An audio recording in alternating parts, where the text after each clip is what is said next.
welcome back to the Stylish Collective podcast. It's your girl V. I'm so happy to have all of you cousins back at the barbecue. Welcome. The grill is hot, the kale salad's cold, and I'm so excited. We are on recorded episode 3, but overall episode 6. And I am here with none other than Shiraz from Energetic Magic. Welcome, welcome, welcome, welcome, welcome, welcome. We're so happy to have you. Thank you. It's great to be here. We welcome you as a new cousin in the family. And I'm just really excited to have you because you're talking about something that I think is the future, the past, and the present, which is learning how to use one's thinking to create the reality that we're seeking. Yeah. And I would love for more people, as well as myself, to understand this topic on a much deeper level. We are also going to get into a little bit about your book, and I suggest for everyone to run fast to Amazon, add this to your cart, and when you're done with this, go ahead and purchase. Excellent material. I like that advice. Yes. Tell us about you, Mr. Shiraz. So about me. Okay. So first of all, just so you know, if you see me doing this and leaning, it's because my dog is right here and wants to be petted. So I'm going to do that occasionally through this conversation. So with me, I call myself a reality shifting specialist.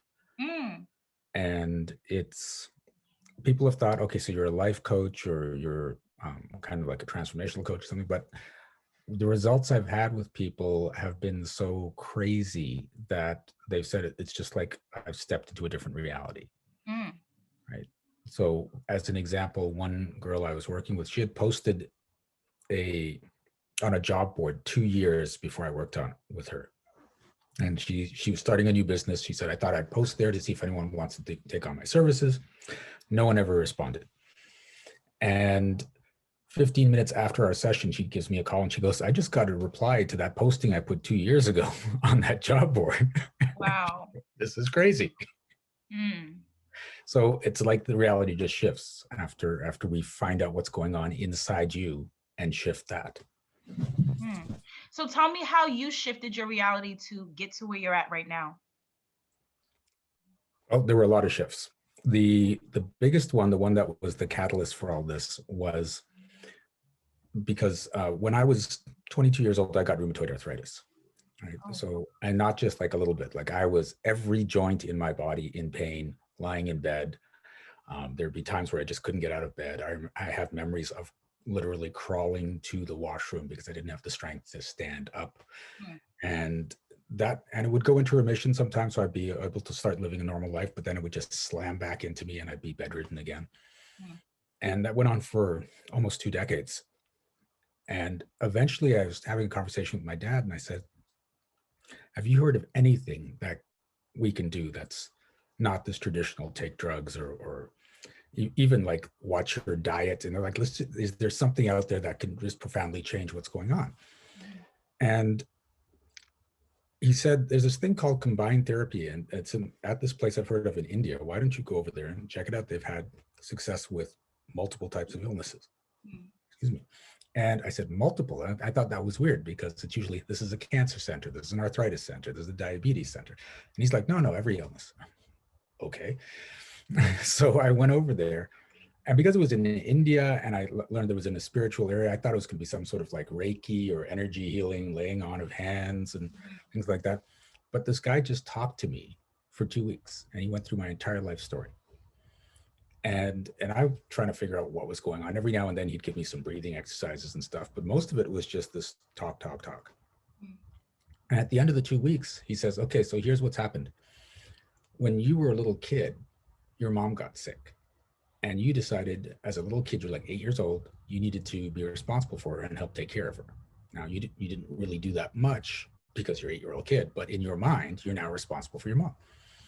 And I'm like, okay. And he said, but then you realized your mom couldn't take care of your brother and sister, so you had to be responsible for them too.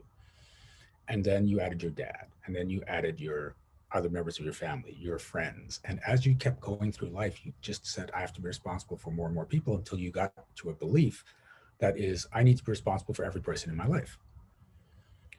And I said, I don't think that. He goes, I know you don't think that at a conscious level, but your subconscious mind is saying you have to be responsible for every person in your life. And I said, okay. And he said, so then as more and more people came into your life, that's more and more responsibility for you. I'm like, okay. I said, but what does it have to do with arthritis? And he goes, well, you don't want to be responsible for everyone. That's just too much work. I'm like, yeah. So if you're lying in bed in pain, you don't have to be responsible for anyone, and no one can argue about it. They're just like, well, Shiraz is sick. So it's the solution for a problem you don't even know you have. Mm. And I was just like, that is messed up, because, but that's what almost all chronic illness is. It's a solution for a problem. And sometimes people know they have it, but most of the times they don't know that that's just the solution they've come up with. Mm. And so I thought about that and I said, so wait a sec. If I just decide I'm not going to be responsible for anyone else, I don't need the arthritis. He goes, yeah, if you honestly mean it deep down that you're not going to be responsible for anyone else, then you won't need the arthritis. And so I said, fine, I'm not going to be responsible for anyone in my life from this moment forward. And nothing happened in that moment. But the next morning I woke up, no pain, no inflammation, more mobility. The arthritis was gone. And I was like freaking out, going, what the hell happened? What's going on here? Right? Mm-hmm, mm-hmm. But that was it. When the reason for the illness goes, the illness goes. Right. Mm. And so that became the catalyst of what I do. And I can often get to that issue in a single session, like an hour or sometimes a few minutes, whereas he took me to a 2-week journey. Now, it doesn't always go that quickly. Sometimes I've got to work with people over and over because it's not just one belief. For me, it was that one linchpin belief. Right. But for a lot of people, it's this layer, layer, layer, layer, layer. And we start pulling off the layers, and their life starts to change as we pull off the layers. But sometimes I find people, and it's just that one belief, we rip it out, boom, everything changes. Wow. And, yep.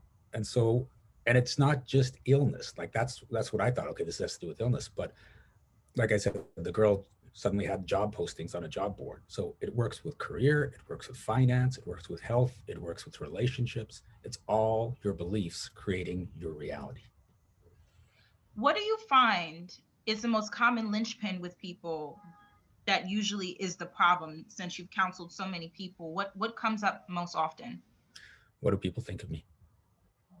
Mm.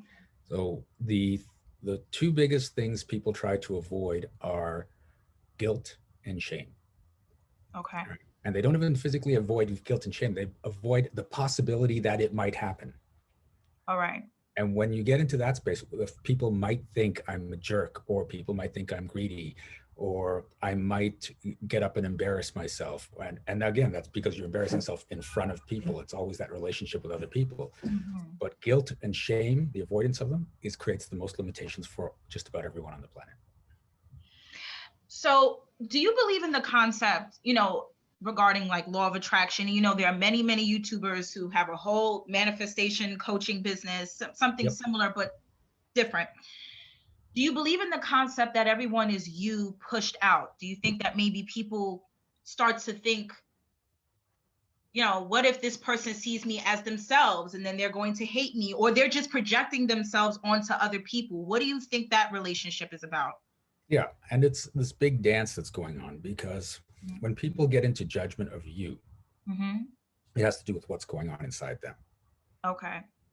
So if someone is saying, uh, like calling you names and trying to put you down, that's because deep down they feel small. And by making someone else feel small, it makes them feel bigger. Okay. So there's that. But at the same time, you've got a belief that you need to be attacked by someone. So that's why you encounter that particular person who puts you down. So it all works beautifully in this choreographed dance. And that's the way reality is working around us. But we just don't see that the dance is going on. We're just like, why did that person insult me? Why do these people hate me? But they're responding to your story. You're responding to their stories. And it all just gets put together. So, with that being said, once you evolved out of your story, how did you create abundance around that and start attracting clients or just people that you would be able to help heal their thinking? For me, it's that intention that I'm going to be out there and helping people. Mm. And that there's a lot of people out there that need the help. Right. So, and there are, I mean, there's a planet full of people. Usually when people are trying to start a business, they're in this lack mentality. Where am I going to find people? Where am I going to find people? And that thought that it's going to be hard to find people, that there aren't that many people out there, that how do I find people that really are going to appreciate me, creates a reality where it's hard to find people. Mm. It's just, like I said, everything just works out and you don't realize you're in that thought. But I remember talking to someone, we were at a networking event and she was talking to a potential client and just talking about her business, and it looked like that person was going to say, oh, I want to work with you. And then another girl swoops in and starts talking about her business. And then the person immediately said, oh, I'm going to work with you, and signed with that person. And the first girl was like, what just happened? And she was so upset. And she looked at me, she goes, look, I'm struggling to get my business going. I can't afford to lose clients like that. And I said, well, first of all, you didn't lose the client. You didn't have them in the first place. You didn't lose it. Because I've seen people do that a lot. Like you're mourning something that was never yours. Mm. That doesn't help you at all, because now you're in this mourning phase, which is Yes. creating that kind of energy and impacting your business. Yes. But then she also said, there's not a lot of people. And I said, okay, listen, we live in Toronto, Canada, right? So how many people are there in the GTA? And she's like, I don't know, like 5 million. And I'm, okay, 5 million. How many people can you see on a daily basis that doesn't overwhelm you? And she goes, ideally 6 people. Okay, 6 people times 5 days is 30 people. And let's say you work 50 weeks a year, so that's about 1,500 people you can see. So you can see 1,500 people, assuming you don't do any repeats, if you see a different person every day, and you're coming from a pool of 5 million. Okay, there's literally 3,000 times more the capacity of clients in the area than you can service. But you're in this mindset of, I don't have a lot of clients. Where am I going to find the clients? Where are they? They're everywhere. There are millions of them. But that's not where your mind goes. Your mind goes into this lack mentality when you're trying to start your business. Right? And when you can get out of that, and especially now when we're connected internationally, a lot of businesses, you don't even need to worry about who's in your city. You're just exposed to all sorts of people. So it's a matter of aligning yourself to the fact that there's always more clients out there. There's always more people that would love my services or my product. And I just have to be in that place to receive them, and they'll start to show up. So when someone's first starting their business, and let's just pretend, because obviously, and you and I have had a session, and cousins, I've actually had a session with Shiraz, and it was incredible. Within 15 minutes, and it is true, you were able to pinpoint that I was afraid to just do a little bit and feeling like it wasn't enough because I didn't get everything done. And therefore, sometimes I wasn't even able to move forward with just one baby step because I hadn't taken 10 steps necessarily. And that was a breakthrough moment for me. So I would highly suggest you go to his website and book a discovery call. It is well worth it. And then some. You also have monthly programs that are very interesting, and much, much more. Please go to his website, and it will be linked in the video as well. When someone's first starting their business, let's say you're counseling them, how do you think they should start to shape and mold their thoughts around their business? Should the first thought be, there are millions of people waiting for me? Or what? Should they work on their self-concept? How should they begin in terms of their thinking? That's a tough question because it's different for every person. Okay. But in general, you have, sorry, because as you know, I start to cough when energy shifts, but I can cough because your viewers are shifting from this conversation. Yes. Right? So it's just sort of coming up right now, which is kind of neat. Yeah. I'm shifting. I'm grateful. You're shifting as well, and this is the wonderful thing when you get into the craziness of energy. It doesn't care about time and space. So people watching the recordings can have a shift, and I can react to that shift that happens in the future. It's because energy doesn't care. Right? So it's a neat thing I've discovered, and it gets more and more fun every day as the layers peel away.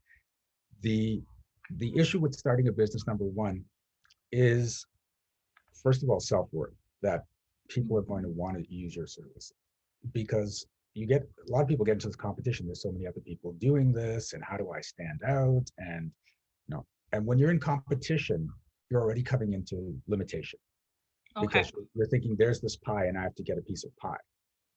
But when you're not in competition, when you're into attraction, you're just saying, I just need to align to the people that will work best with me, that will appreciate who I am, and realize that my uniqueness is what's going to make the relationship. Because there could be someone out there with the exact same skills as you, or even better skills than you, but they won't fit with certain people because it's just not resonating. There's not that synergy. Mhm. And you could actually give a lot more quality and value to people that have years more experience than you because you resonate with them. Mm. So when you get that, it's all about, okay, just how do I resonate with my tribe, my people, my cousins, right? And then that starts to get the ball rolling and people start to show up, right? Also, you want to get out of need mentality, Got it. because if you know about the law of attraction, then whatever you think about, whatever you focus on, you create more of. Yes. And when you think I need clients, you're not creating clients because you're saying I need clients, you're creating more need for clients. Mm. Right? And that's where people get tripped up. It's like, no, I keep thinking I need clients, I need clients. So that's going to make them show up. I'm like, no, that's going to make them go away. How would you rewrite that statement? There's a few ways, but with me, I get out of that whole phrase and it's like, I'm going to attract all the clients that would be the most amazing to work with. And the clients that uh, will benefit the most from me will find me. And I'm always finding more and more clients, better relationships, and my business is just constantly moving forward and increasing and ramping up. And when you get into those phrases, then it causes things to happen. The thing about setting these intentions and creating affirmations is it's better to go with ones where there's more truth to it, right? Because Okay. sometimes people go to a place where it's an outright lie. I have 100 customers a day coming to me, and your brain goes, no, I don't see these customers. But Mhm. if you go to something that's more subtle, like my connection to my customers grows each day, my business prospers a little more every day, your brain can accept that, and so then you can go into those places and create that in your reality. So you want to make sure you're not having a tug of war with your consciousness. You kind of want to ease into it and not have resistance. Is that what you're saying? Yeah, exactly. Mm. It's all about resistance with the universe. The more resistance you create, then the less results you get. Now, do you integrate at all visualization into your technique? Do you believe you have to see it and feel it to stay or get into the alignment that you're seeking? So that's part of it. And that's where a lot of life coaches, spiritual coaches take you. If you ever seen the movie The Secret, it's like you've got to Yeah. see it, you've got to feel it. And so that component is there. But the thing they miss out in those is that if you've got all these reasons why you can't have that, they can override all the visualizations. So everyone's talking about have a strong why, make sure you've got a strong why, picture it all. But if your why nots are more powerful, then it doesn't do anything. You just stay exactly where you are. That's why with my technique, it's all about removing the why nots. Every limiting belief, we just tackle and pull out and pull out. So all you're left with is that strong why. And on a daily basis, how would someone begin to chip away, besides booking your services and reading your material, which is fantastic once again? How could someone begin to just slowly chip away at the why not? Because we know that might be the first thing that comes up. You know, that momentum starts as soon as you wake up. Yep. How does someone say, nope, I'm focusing on why? When you feel that reaction to moving forward in your why, Mm. you want to examine that. Where is that coming from? And often it's something that goes all the way back to childhood. Mm. So you are saying, okay, I want to work hard at my business and get all this stuff done. And then you find yourself not getting that stuff done.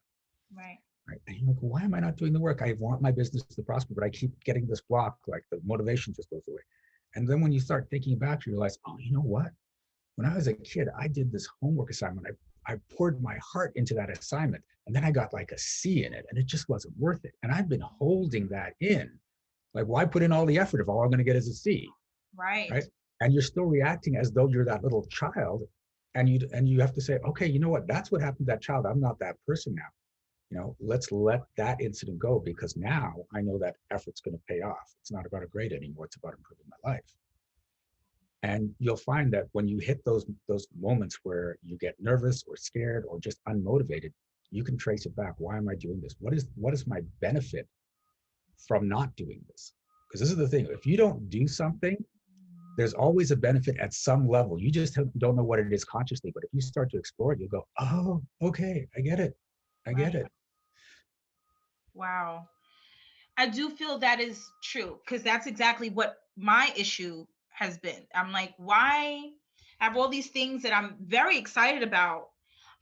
It is very cathartic when I think about it in nature. But then at times when I sit down, even sitting down with you, I started to get in my head. I'm like, what if I say something and he thinks I miss a lot? Like, I went into this whole thing instead of just saying, you know what? And what if it's just this amazing conversation with someone who's really, really great that I can learn from and also exchange with? And I get off and I'm vibrating even higher, and then I can go into the next thing. What if that happens too? Like, challenging my own thoughts, which I think has been, for a lot of people, it is tough. Because when you get to the core of it, you're right. Childhood seems to be the core issue. And with that being said, do you think, in terms of parenting, it would benefit parents to explore these concepts with their children from young? And if so, how would they do that? How do you tell a 3-year-old, a 4-year-old, how to manage their emotions and their experiences at that level, so maybe they can grow without having all the why nots coming in? Okay, that's a really good question. So the thing to remember is that children learn the least from what you tell them. They Okay. learn more from what you show them, Mm. and they learn most from the energy of who you are. Mm. And most people don't know that last part. Yes. So whatever stories are running in you, your kids are exposed to them, whether or not you show them. Mm. So I've seen cases where the mother is telling the children, go out, you guys are amazing, you're going to do great things in your life, and there's all this encouragement and love going out. But the mother herself is, I wasted my life, I missed my opportunities, it's too late for me. And the kids are picking up on those stories, and then Mm. she's wondering, why aren't my kids doing better? Because I'm giving them all the love and encouragement I can. Yes. But she hasn't changed her story. Now, Mm. when she starts to change her story, she does the work on her kids will now pick up on the new story that, no, I have value. I'm going to be doing things with my life. The things I've done count for something. I'm raising these kids, and I should be proud of that. And whatever truths can come out and truths you can then start to make, your kids will pick up all that. Mm. So it's about reparenting oneself. As part of it is that, and the other, there are the physical aspects, like whatever you tell your kids, that's still going to affect them. So if you are telling your kids, why are you doing that? Stop being stupid. Well, then stop being stupid is going into their head, right? And especially between ages 1 to 6, you haven't put up a bullshit filter yet, right? So everything just goes in, and there's no, oh no, that's not true. It just goes in. So, and then after that, it starts to form, right? But even as adults, we turn it off every now and then. If you're talking to an authority or someone you really admire and respect, right? You tend to turn it off, but it should always be on, because you've got to check it against yourself, your intuition, and your knowledge, so that you don't just start believing things that are crap, or that don't serve you. Because sometimes what someone says works for them, Yes. but it doesn't work for you. And if you've got the filter off, you're now going to try to do something that you've seen works and it's proven it works, but doesn't actually align with you. And you're like, why isn't this working?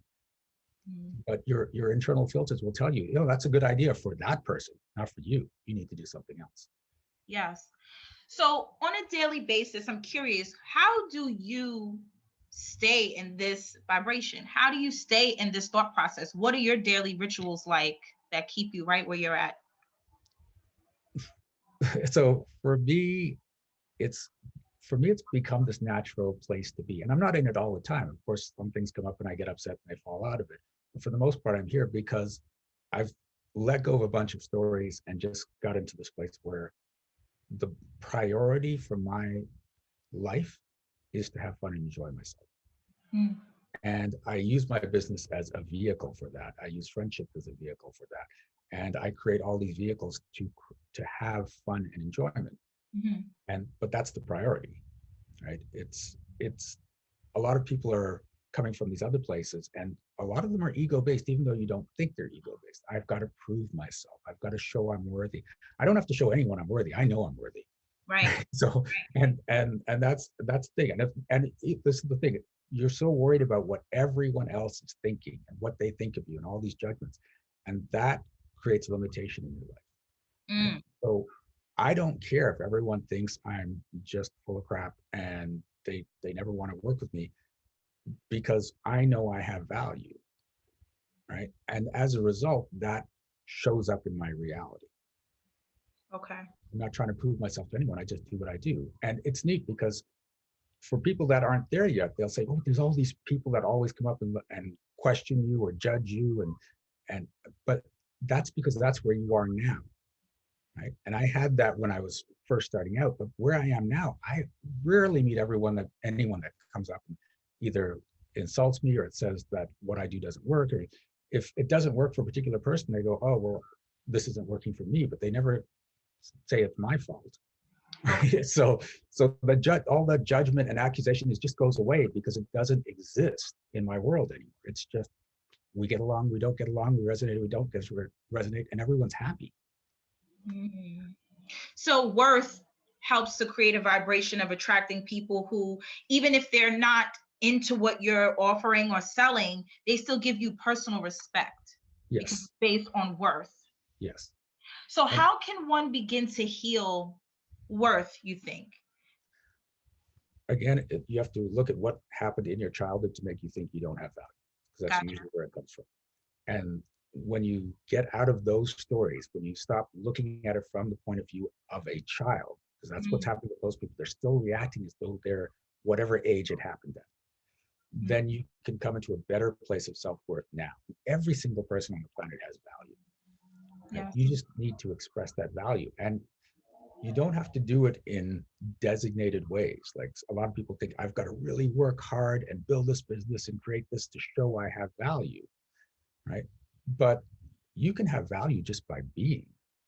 Mm, And people don't get that. And I remember we had just come out of a law of attraction seminar. We were at a bar and talking with some people, and one person was in the "you have to work hard if you really want to succeed." And I'm like, "No, you don't." And he goes, "If you don't work hard, you're not going to succeed." I'm like, "No, you can absolutely succeed without working hard. It's you want to work hard, you want to be willing to work hard, but you don't have to work hard. There are people out there that are having all sorts of success. They're not doing a lot of work." right. And he said, "Okay, but you're encouraging people not to work." I said, "No. In my life, I work hard a lot. But and again, I don't even say I work hard a lot. I'm busy a lot because I love what I do. So I'm constantly busy doing it. But I don't see it as hard work. So that's one thing. Mm, But the other thing is, I'm not in the space that I have to be working so that I can be hanging out watching TV. And then I'm like, oh, money showed up in my bank account. That's cool. Because I'm not in this, I have to work hard to yes. succeed. And I proved it to him there. I said, okay, I bet you that I can cause someone in this room to just start receiving without doing any work whatsoever. And he's like, oh, yeah, okay, I want to see that. So I said, okay. And I said to my friend Jessica, go stand by the bar. And I guarantee you she will receive it within 2 minutes. And he's like, wait, what? And so she stood there and all these guys started coming up to her. Can I buy you a drink? And I'm like, he goes, no, but that's not fair because no, that's her just receiving. That's her being. You can't argue. You can't argue semantics and put in rules and regulations because every time you put in a rule because she's pretty or because this person already has money or because this person Mm, has advantage, you're creating a restriction in your life. okay. Right? So, oh, that's interesting. So, in regards to money, I'm glad you went there. That seems to be, for most of us, where the main blockage is, especially in Mhm. our adult lives. And I won't just say money, but abundance, but let's just go with actual currency. Yeah. What is the main story you find that people tell themselves about currency, money? Oh, there's a bunch. So, so one of the biggest ones out there that it feels like a noble story to be in, but it just cripples you. Mm, It's wrong for some people to have so much while others have so little. mm, If you're in that story, you can never have a lot because it's wrong. right. Right? So you will automatically make sure you're at a level that you feel is acceptable, that people can't call you out, oh, look at you with all your money. And all that judgment is away from you. Right? Mm, But here's the thing, every person creates their reality, yes. right? they don't know, like for most of them, they don't know that they're doing it. It's going on at a subconscious level, but people are suffering because they're in a suffering story. And if they figure out how to get out of the suffering story, the suffering will end. People are in poverty because they're in a poverty story. And so you've got these people that don't have a lot of money. And then you've got these people that's like, well, it's wrong to have a lot of money while these people are suffering. So what are you going to do? Wait until the rest of the world isn't suffering before you have Right. money? Right. Right? So are they going to catch up? You know? yeah. But if you're saying it's fine for a lot of people to have a lot while other people have very little because everyone's in their own story, then you could say, and my story is to have a lot. And my story can also be to have so much that I can start to help those people that have so little and educate them to have more. Because there's more than enough money on the planet for everyone to have everything they want, right? But, and there's even a theory there that if you took all the money and divided it equally amongst everyone on the planet, within 3 years, over 90% of the planet will be back to where they are now. Right? Really? It would just transfer back energetically to where those suctions are. Yeah, because if you haven't changed your story, then you will adjust to get back to the story you're comfortable in. Because even if your story sucks, people are comfortable in it. They've been in it for so long. Right. They know the rules, they know the dynamic, they know what's going to happen, so it's comfortable. So you spread all the money out, and then people are, and some of them are just going to freak out with all the money and spend it, but some of them are going to try to be smart about it and do the right things with it, but it's still not where their story is, so it'll just start disappearing. And the proof of this is that over 90% of the people that win the lottery end up back where they started. Yes. So there it is. So what would be the first baby step? Let's say you're starting from zero today. You lost everything. Yeah. How would you, where's your 0 point, and how would you get back there so you can move ahead? What would you tell yourself? For me, I mean, I did go to zero. I went through bankruptcy and started at zero. Really? And yeah. And now I have more money than I've ever had in my life. So let's talk about that, because a lot of people are going through that after the pandemic, not sure how to rebuild. People have lost their businesses and their SO was a shit out of luck, you know. So how do we find luck again? Via you. There's no such thing. It's all about intention. Okay. To get to a certain place or to be a certain person. Okay. And releasing all those beliefs, right? So the thing about going through bankruptcy is a lot of people are afraid of bankruptcy because they figured there's going to be shame with bankruptcy. And, you know, I've lost everything. I've got bankrupt. I had to file for bankruptcy. There's all this shame. But for the shame, it is an option. Like guilt and shame are optional emotions. You don't have to go through them. Right. And so you could feel shame. Oh my God, I'm bankrupt. It's like, or you could say, oh, wow, okay, I got bankrupt. I'm starting zero. I have zero debt now. So that's the good thing. I had a lot of debt before I filed for bankruptcy. Right. So now let's just build some money. Let's just, and start making some money. And for me, it's just like this business started shortly after I did the bankruptcy. I'm like, okay, I looked at it as I'm clean slate now. Let's just generate money. Okay. And to generate money is not hard, but people think it's hard. I mean, even when I started this business, one of my friends just told me, because I was practicing these techniques on her, she goes, you know, people will pay you for this. And I'm like, no, they won't. Right? And then she's like, no, people will pay you, because I was just playing with it, seeing what we could do, experimenting. And so I said, you know what? Okay, fine. I'm going to charge $100 an hour, right? Just because I wanted to put it out there. Like for me, that was an outrageous number. And that's like very small compared to what I charge now for personal one-on-one coaches. Right. And so I said, let's see if anyone pays $100 an hour just to have a session with me. And then like $100 bills started showing up. Right? So I'm like, oh my God, this is a business. Right? So how did you put that forth in the world? Did you say, I'm just going to put a post on Facebook and I know that people are aligned with this message? Like, what did you do? I started talking to people I know, but then I started learning about business. So I started attending networking events, getting to know people. I mean, you have to be out there. You've got to start becoming visible. And that's another issue, is that people get scared of being visible. Yes. So that they'll shrink down. I raised my hand. Right? So I started being visible. I started talking to people. And for me, of course, it was just about, it was more fun, right? Because it was this challenge I threw. Let's see if anyone actually wants to do this. Instead of this need place, like, okay, I need money, right? I need to make sure I'm taken care of. I need to, when I went through that whole process, there was that whole, oh my God, I can't believe this is happening. And there was that anxiety and frustration, and everything. But when I got through it, it was just this ease and relief because I surrendered to the whole experience. And so now making money, there wasn't, the fact that I had no money didn't bother me, because from my point of view, zero was better than the $80,000 in debt I was in, right? So like, Yes. 0 point. right? So then I was relaxed about it. I was having fun with it. And that's, again, this is where my life is now. It's how much fun can we have? How much enjoyment, and how many challenges can I put in front of myself to grow? Mm, So, and that's where it comes in, because most people are busy just trying to get by and stay afloat, and that's where their focus is, right. rather than, and so it's for maintenance rather than expansion. But expansion brings more in. Yes. And I guess that's going from surviving to thriving in a Yep. sense. Yep. That's a beautiful thing. And so that's amazing. You went from bankruptcy to now being internationally known, nationally known, best-selling author, and a very, very abundant business, and attracting thousands of people every day who trust what you're doing and now are wanting more and more of you.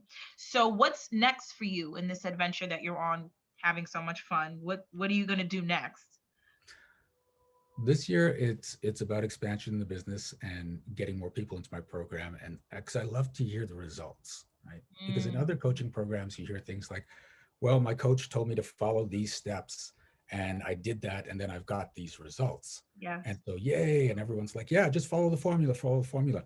And while I give advice on how to improve your business, improve your life, and physical things you can do, most of it is just sharing out all those stories and limiting beliefs. And so when we have share sessions of what's your win for this month, it's these crazy things like, one girl was trying to put on an event, and she wanted 3,000 people to show up on this event. It was like a big corporate thing, so she could get those kind of numbers. Mm-hmm. But she only had 1,000 people registered 2 days before the event. But then our coaching call came up, and in those 2 days, another 7,000 people registered. Right? And she's like, I don't know how it went that high. Like, I wanted 3. It went Wow. to 8. And then there'll be stories like, I wanted to start a business, and then after the coaching session that week, I ran into this person on the street that had the same business as me, but too many clients. So she just started sending me her clients, so I didn't have to go look for clients. Wow.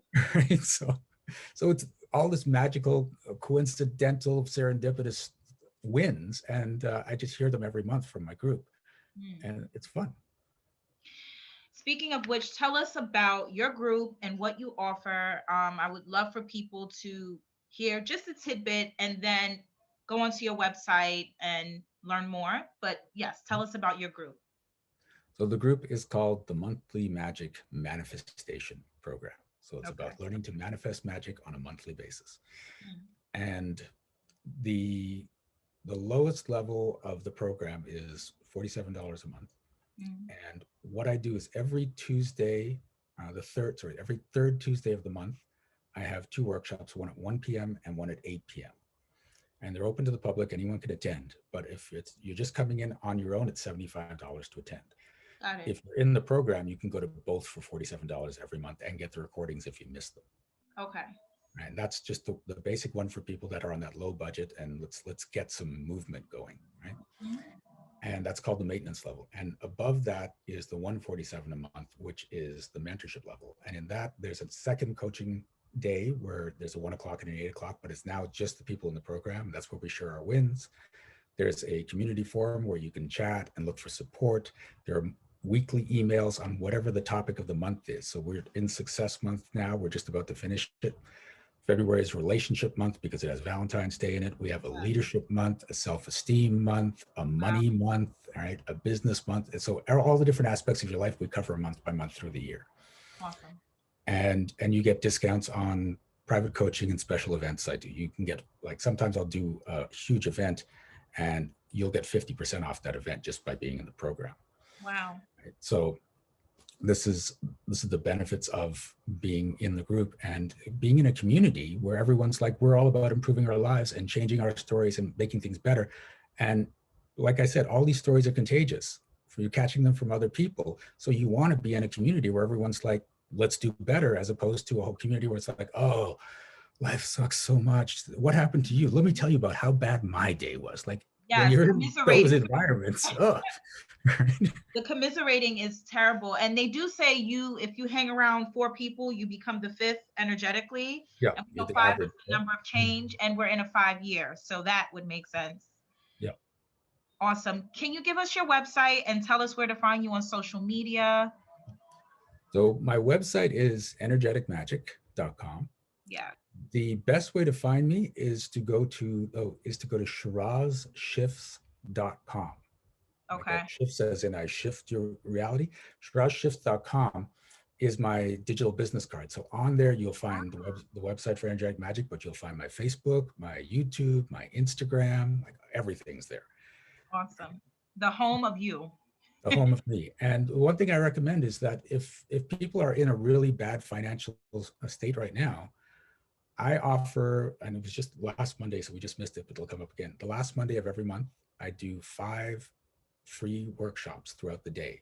Yes. To cover the different time zones, and you may get worked on during those workshops. So you can take that chance, come out, and hopefully get to shift. But also on my YouTube channel, there are over 400 videos of me working on other people, and listening to them can cause a shift in you. And it's funny because I have clients that work with me on a regular basis, and they say, but every day I start my day with one of those videos to get some stuff cleared out before I start my day. Yes. It's sort of taking out the trash. Yep. And fumigating everything. And I will admit, I listened to a few of your videos this morning, and I did jump on 1 or 2 of the calls Monday because I received the email. And I have to share with you, cousins, it was extremely beneficial just to have you playing as I was working and doing things. It just made me think, maybe I'm still holding on to some things, and I'm still working through the advice you gave me a week ago, and learning how to not go back to that story, and hence every day just taking those baby steps and not beating myself up and just not doing nothing, doing something and feeling good about what I did and releasing myself from that. So I'm grateful that I had that call with you. And again, cousins, please go to his website, shirazshifts.com. That's the home of everything Shiraz. And as well, please be sure to pick up his book, How to Rewrite Reality. Certainly you will begin to change everything around you.